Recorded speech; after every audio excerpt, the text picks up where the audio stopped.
Salut Pat Guillaume, je suis content que Salut, ce soit Richard. toi qui finisse les peintures avec nous pour cette nouvelle émission. La viva, la viva, la viva. Merci de m'accueillir. Et alors, on va rien cacher aux gens, hein. On a fait beaucoup de voitures ensemble, on a fait écumer beaucoup de bars et de scènes ensemble. C'est un Donc, fait. Te connaissant un peu, j'avais envie de te définir comme étant un guitariste multistyle de talent, ça te va? Absolument.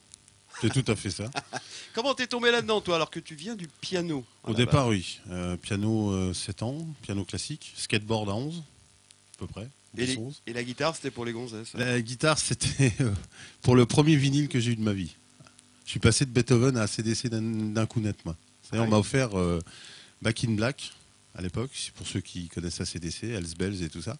Et ben, j'avais jamais rien écouté avant. Puis quand j'ai eu ça sur la platine, je me suis dit, il faut que je refasse ça. Et puis j'ai un copain qui jouait de la guitare, j'ai pris la guitare, il m'a montré 3-4 trucs. Moi qui venais du piano, j'ai compris quelques notes. Puis finalement, en 2-3 mois, j'allais plus vite que lui. Et puis j'ai décrypté tout le premier AC/DC, la guitare classique. Et tu te rappelles du nom de ton premier groupe? C'est souvent Absolument, ça va te faire rire, ça s'appelait Open Tuning. Ah, dans le C'est- blues. Ouais, voilà, en plus, il y avait un très bon guitariste qui est malheureusement plus là aujourd'hui, mais qui m'a appris beaucoup de trucs. Je connaissais pas du tout la guitare électrique, moi. Je suis passé D'accord. après. J'ai fait le schéma guitare, enfin piano classique, guitare classique, parce que je me suis tapé aussi un peu de conservatoire en guitare classique. Et puis c'était pas ma cup of tea comme on dit, donc du coup je suis passé après assez vite en électrique, mais j'ai gardé les habitudes de la guitare classique quand même. Voilà, moi j'ai fait des albums avec des gens où on m'a demandé de jouer de l'acoustique, de l'électrique, de la mandoline, du banjo, enfin tout ce qu'il y a des cordes d'une manière générale, à part le violon. Et ben, il faut savoir, si possible, être carré dans l'enregistrement, puis jouer un peu de tout, quoi. Bah, exactement. Euh, les gens te connaissent plus comme un accompagnateur ou même un guitariste lead au sein de différentes formations, hein.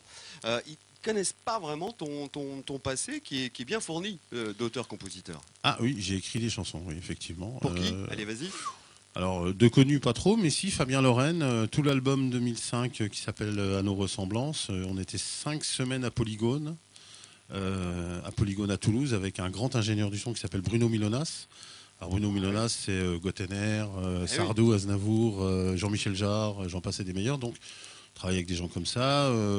J'ai fait un peu la pige. J'ai eu la chance de jouer avec des mecs comme Aubert, Michael Jones. Voilà. Puis après, je me suis retrouvé dans une grande école de musique à Nancy, qu'on nommera Ouais. ou pas. Oh bah tu peux y aller. Ouais, donc voilà. Il y a eu le CMCN à Nancy qui a eu ses grandes heures. J'avais été un peu recruté sur la dernière année où ça tombait un petit peu, hein, c'était le truc. Et puis après, le MAI a été refondé à l'époque par Hans Kulok et ses acolytes. Et il m'a confié la partie responsabilité, tout ce qui est formation en fait, professionnelle, donc l'argent un peu public. Et puis évidemment les cours de guitare en plus. Ah bah super.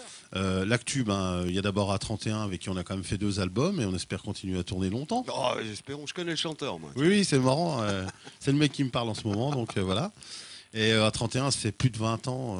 Enfin, en tout cas, moi, Richard, et toi et Toff, c'est 20 ans de fidélité. Et moi, ça m'a toujours plu. Une chanteuse assez sympa, assez exceptionnelle qui s'appelle Dominique, Dom Short, en fait. Le whisky mandarine, c'est le nom du groupe, whisky mandarine. Donc, c'est un peu de la reprise, un peu jazzy, un peu Ah oui, c'est sympa. très bien. Acoustique, voilà, avec Fred Vincan à la basse. Et puis un projet, alors lui, qui est un peu plus produit, on va dire, parce que c'est Nemrod Productions, c'est Chris Météor, mais avec, elle a été un peu connue dans le coin sur un peu l'aspect rockabilly, on va dire, nouveau. Et on est passé plutôt sur un aspect un peu pop-rock, plus rentre dedans. Donc la production est en cours et les premiers concerts commencent cet été, avec, comme d'habitude, de l'écoute internet, etc. Vous cherchez Facebook Chris Météor, vous trouverez sûr. Et je te remercie d'être venu, Pat. Merci Richard, à toi. À bientôt. Salut. Ciao.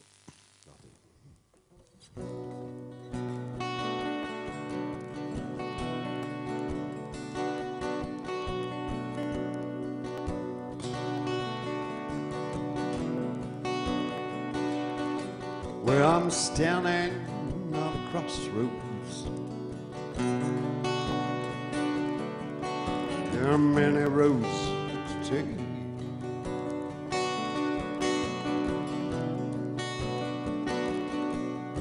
Standing so sadly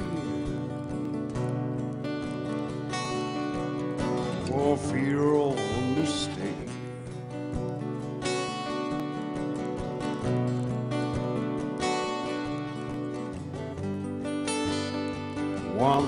it's paradise.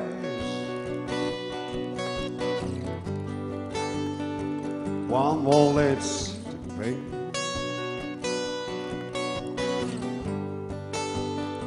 One more it's freedom.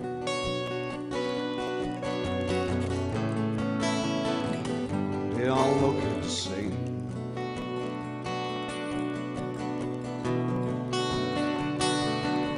Yeah, I travel many roads,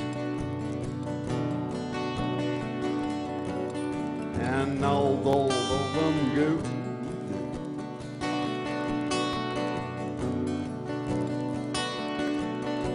The foolish one for me, and the wise man ever could.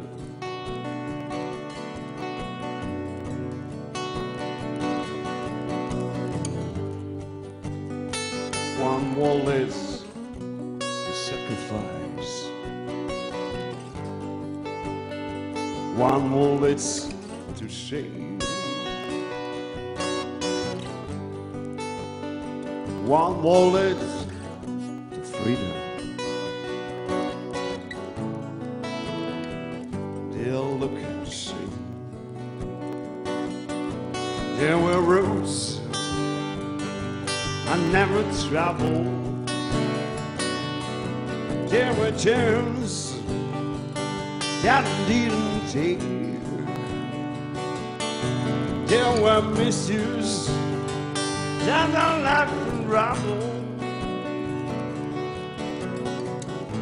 Living here was my own mistake, but the living